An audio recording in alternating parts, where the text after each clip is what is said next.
नमस्कार फ्रेंड, मैं हूं पंकज कुमार और आप देख रहे हैं मेरा यूट्यूब चैनल लूसेंट वर्ल्ड। तो जैसा कि आप लोगों को पता है कि हमारा जो टेलीग्राम क्यूज है, टेलीग्राम लूसेंट वर्ल्ड, उसमें रोज़ाना शाम 7:30 बजे टेलीग्राम क्यूज चलता है, ठीक है ना। तो अभी जो चल रहा हो वर्तमान में टॉपिक वाइज जो चल रहा है, ठीक है। तो कल का जो टॉपिक हुआ था वो था वनस्पति विज्ञान से जड़ यानी रूट। इसको जड़ इंग्लिश में रूट और मूल भी बोला जाता है, ठीक है ना। तो आज हम मूल यानी जड़ के बारे में पढ़ेंगे। तो चलिए फटाफट स्टार्ट करते हैं। तो टॉपिक था जड़, इंग्लिश में इसे रूट कहा जाता है, ठीक है। तो ये जो हो गया पादप अंग है, तो इसके बारे में हम जानेंगे कि ये है क्या, ये कहाँ पे स्थित रहता है, इसका वर्क क्या है, ये पेड़ के लिए किस लिए क्या चीज़ के उपयोगी होता है, इसके माध्यम से हमें पेड़ को क्या लाभ होता है, क्या नुकसान होता है, आज हम इसके बारे में पढ़ेंगे। तो सबसे पहले बता दें कि इसका जड़ का जो निर्माण होता है वो कहाँ से होता है। तो जड़ का निर्माण जो होता है जब मान लिया जाए बीज है, ठीक है। तो बीज में होता है एक मूलांकुर होता है, एक परांकुर होता है। तो जड़ का जो निर्माण होता है वो मूलांकुर से होता है, ठीक है ना। जैसे बीज अंकुरित हो गया, ये अंकुरित होने के बाद क्या होता है कि एक सिरा जो रहता है ऊपर की ओर निकलता है, ठीक है। एक सिरा ऊपर की ओर निकलता है जो आगे चलकर पौधा बनता है, आगे चल के पौधा बनता है। जबकि जब नीचे जब आती है ये, तो ये क्या होती है, ये जड़ बन जाती है, ठीक है। ये जो होती है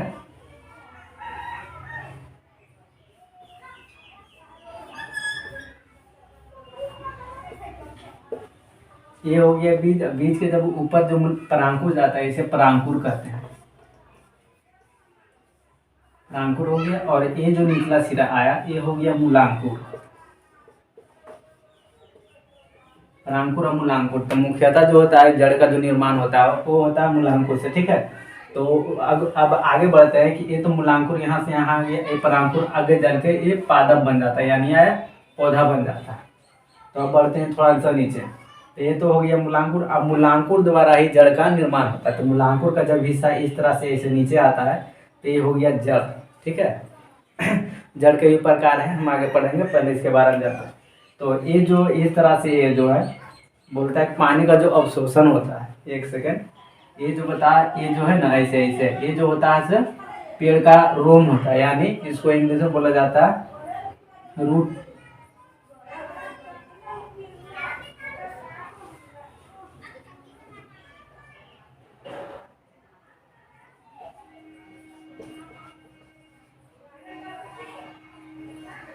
ये हो गया पेड़ का जो रहता है ये रोम हो गया, ठीक है। और ये जो हो गया इसको बोला जाता है गोप, इंग्लिश में इसे बोला जाता है कैप, ठीक है। तो ये हो गया जो पेड़ के जड़ अंदर जाता है तो क्या होता है, मूल रोम जो रहता है, रोम यानी पेड़ का जो रोम रहता है इसी के माध्यम से पानी का अवशोषण होता है। यानी रूट जो होता है, रूट का जो रोम होता है, ठीक है ना, रूट का जो रोम होता है यानी इसे हेयर भी बोल सकते हैं, रूट हेयर, हेयर मीन्स बाल। तो रूट हेयर जो रहता है, रूट हेयर ये हो गया जो जड़ों के किनारे से पतले पतले धागे नुमा फैली रहती है संरचना, ठीक है ना। ये हो गया रोम हो गया, रूट हेयर भी बोल सकते हैं इंग्लिश में, ठीक है। तो ये रूट हो गया और ये हो गया रूट कैप, रूट कैप या हिंदी में गोप भी बोल सकते हैं, लेकिन ठीक है ना। लेकिन बायोलॉजिकल में क्या होता है कि इंग्लिश वर्ड का ज़्यादा प्रयोग होता है और जहाँ तक कि समझ भी आता है, ठीक है। तो ये हो गया रूट हेयर हो गया और रूट कैप हो गया, ठीक है। तो रूट हेयर जो रहता है इसका वर्ग क्या है, तो रूट हेयर जो रहता है सब बोलते हैं कि जड़ों से पानी आती है, नहीं, जड़ से पानी, तो जड़ का एक भाग जड़, देखिए ये हो गया जड़, ये हो गया, ठीक है। जड़ का मुख्य काम सिर्फ है कि पौधों को सहारा देना है, यानी ये सीधे कड़ा रखने में मदद करता है, इसके अलावा कुछ नहीं है। जब पानी का जो अवशोषण आता है, बोलता है पानी खनिज लवण द्वारा पानी का अवशोषण करता है, जो भी करता है।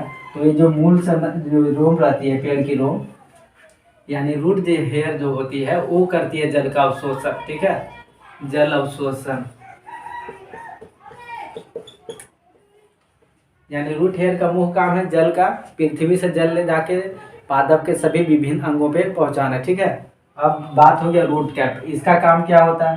तो रूट कैप जो होता है वो सीधे क्या करता है, मट्टी खोदने का, यानी जैसे कि जब पादप छोटा रहता है तो उसका जो जल रहता है ना पृथ्वी से जस्ट इतना ही रहता है। फिर क्या, जब जैसे जैसे पादप बड़ा होता है तो क्या होता है, धीरे धीरे नीचे नीचे चला जाता है। ठीक है, यानी इसका मुख्य जो काम होता है रूट कैप का, रूट कैप जो होता है इसका मुख्य काम है मिट्टी को खोदना होता है, मिट्टी को खोदना।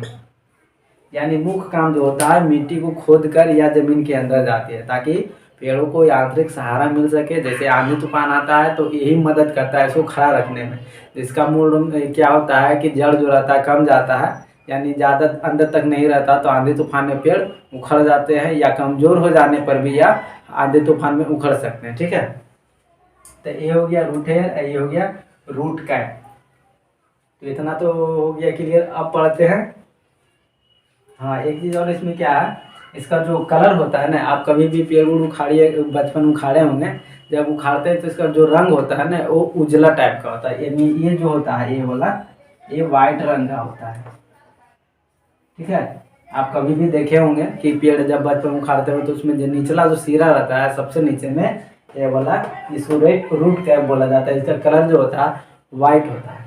यहाँ तो क्लियर हो गया। यानी जो जड़ का निर्माण कैसे हुआ, बीज हुआ, बीज का जो ऊपरी हिस्सा जो गया वो हो गया परांकुर। ठीक है, ये जो निचला हिस्सा यहाँ से आया ये हो गया मूलांकुर। अब मूलांकुर से ही जड़ का निर्माण होता है। ये हो गया रूट हेयर, ये हो गया रूट कैप।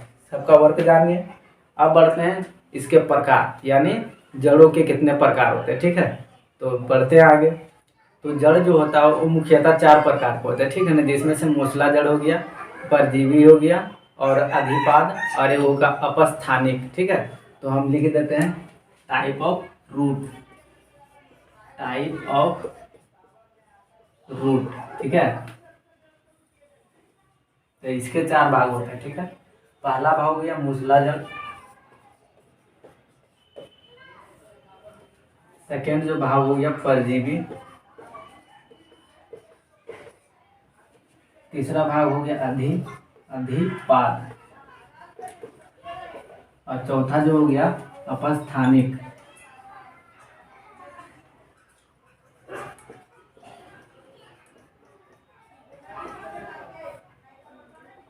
ठीक है, मूसला जड़, परजीवी जड़, अधिपाद जड़ और अपस्थानिक जड़। ठीक है, तो अब हम एक एक करके बारे में पढ़ेंगे इसके बारे में।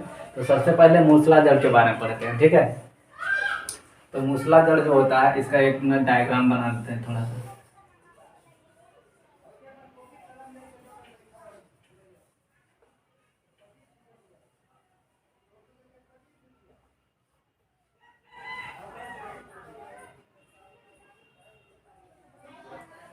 मान लीजिए प्लांट, ठीक है ना, ये जड़ हो गया, ये रेशा हो गया। ठीक है, तो अब हम पढ़ते हैं कि मूसला जड़ होता कहाँ पे, इसका वर्ग क्या है।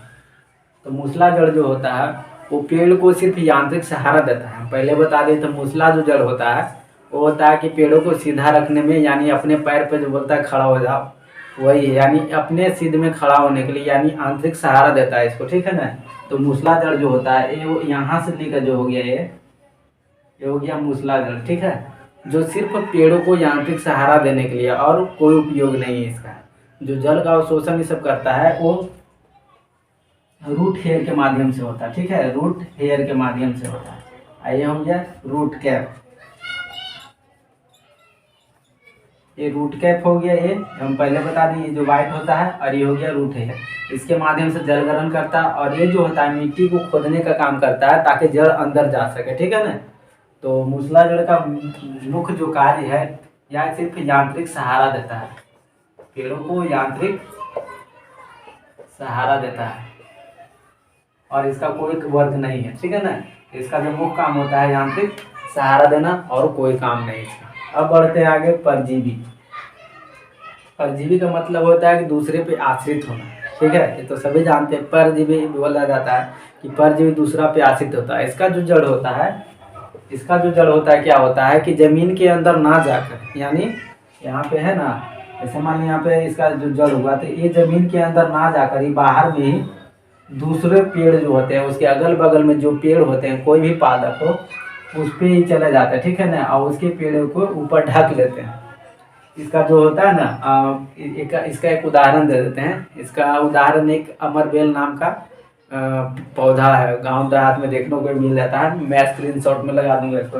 इसका क्या होता है कि इसका जो जड़ होता है परजीवी का, ये अंदर ना जाकर, जमीन के अंदर ना जाकर, ये बाहर अन्य जो पादप होते हैं उसके ऊपर ही आश्रित हो जाते हैं, और जल ग्रहण जो भी होते हैं सब उसी के माध्यम से या मतलब कि ये ग्रहण करता है। यानी एक नंबर का ये निकम्मा आदमी है, ठीक है। यानी अपना भोजन खुद नहीं करता है, दूसरे पे आश्रित होता है।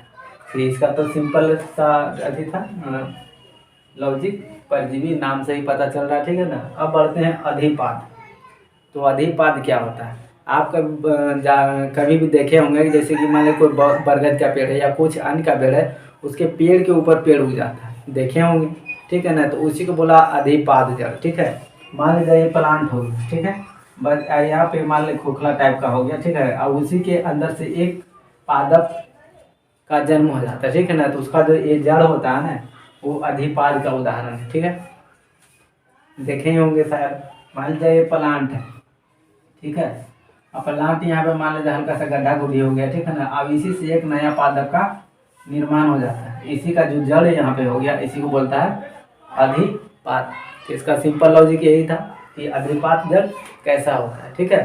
तो ये जो होता है कि ये परजीवी नहीं होता है, ये परजीवी सिर्फ ये होता है, इसका लक्षण परजीवी जैसा है क्योंकि ये तो दूसरे पेड़ पे जन्मा।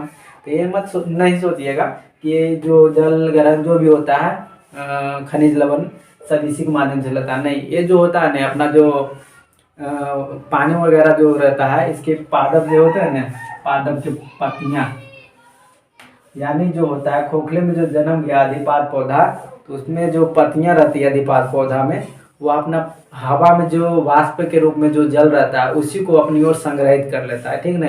यानी हवा के माध्यम से या जल अन्न ग्रहण करता है, यानी वाष्पोत्सर्जन द्वारा, या इसका मुख्य पार्ट जो हो गया पत्तियाँ हो गया, यानी पत्तियाँ के द्वारा ही अपना ये हवा लेती है, ठीक है ना, या पानी लेती है, जो भी हो। तो इसका मेन इम्पोर्टेंट जो हो गया अधिपाद पौधा जो होता है उसके ऊपर में जो उगा रहता है उसका मुख्य भोजन जो रहता है, यानी जो तो पत्तियाँ के द्वारा या ग्रहण करती है पानी, ठीक है ना, हवा के माध्यम से। अब बढ़ते हैं लास्ट अपस्थानिक की ओर। तो अपस्थानिक जड़ किसे कहते हैं? तो अपस्थानिक जड़ उसे कहते हैं जो कि अधिकांश पौधा आप देखे होंगे कि जिनका जड़ जो रहता है जमीन के अंदर रहता है ना, जिनका जड़ जो होता है वो जमीन के अंदर होता तो होता ही है ना। साथ में क्या होता है कि अपस्थानिक में कि ये पेड़ के ऊपर यानी जमीन के अंदर तो होता है लेकिन जमीन के बाहर में भी जड़ रहता है। उदाहरण के रूप में आपको बता दें बरगद का पेड़, ठीक है ना। बरगद का पेड़ आप तो जरूर देखे होंगे गाँव में। मान लीजिए ये होगी मान लीजिए बरगद के पेड़, ठीक है ना। तो इसमें आप देखे होंगे इस टाइप का लटका लटका सा रहता है, इस टाइप का ऐसे जड़ लटका रहता है, और जमीन के अंदर भी ऐसे ही से रहता है, ठीक है। तो ये क्या हो गया कि ये ऊपर में भी जल रहता है, ये नीचे में भी जल रहता है। तो बरगद का एक उदाहरण है, तो इसी को कहता है अपस्थानिक जड़, ठीक है। और जैसे फसल बाजार जैसे मक्का हो गया, गन्ना हो गया, इसमें इसका भी दो भाग है। अपस्थानिक का जो है ना दो, इसके भी दो पार्ट हैं। पहला हो गया स्तंभ और दूसरा हो गया अवस्तंभ, ठीक है। पहला स्तंभ हो गया और दूसरा हो गया अवस्तंभ। अब बताते हैं स्तंभ अवस्तंभ किसे कहते हैं। तो जिस पेड़ में जड़ के अलावा जो ऊपर में जड़ पाया जाता है पेड़ में, तो उसका जो एंगल बनता है ना, जैसे कि आप बरगद में देखे होंगे उसका जो एंगल बन रहा है, मान लीजिए कि पेड़ जो है उसका एंगल बन रहा है सीधे ऐसे, यानी 90 डिग्री बन रहा है, ठीक है ना। तो जिस जड़ का जो एंगल बनेगा वो 90 डिग्री अगर बनेगा तो वो स्तंभ हो जाएगा, सॉरी माफ कीजिएगा, स्तंभ जड़ हो जाएगा, ठीक है। और जिसका 90 डिग्री नहीं बना, सीधा बात है, जिसका 90 नहीं बना, 85 बन गया, 75 बन गया, वो सीधे हो गया अवस्तंभ, ठीक है। ये अवस्तंभ, यानी जिसका 90 बनेगा वो स्तंभ हो गया, जिसका 90 नहीं बनेगा वो अवस्तंभ हो गया। इसका एक उदाहरण आपको दे देते, इसका जो स्तंभ का जो उदाहरण है वो हो गया बरगद, ये हो गया बरगद स्तंभ का, स्तंभ जड़ का उदाहरण बरगद, क्योंकि आप जब भी देखेंगे तो एकदम बिल्कुल सिद्ध में रहते हैं।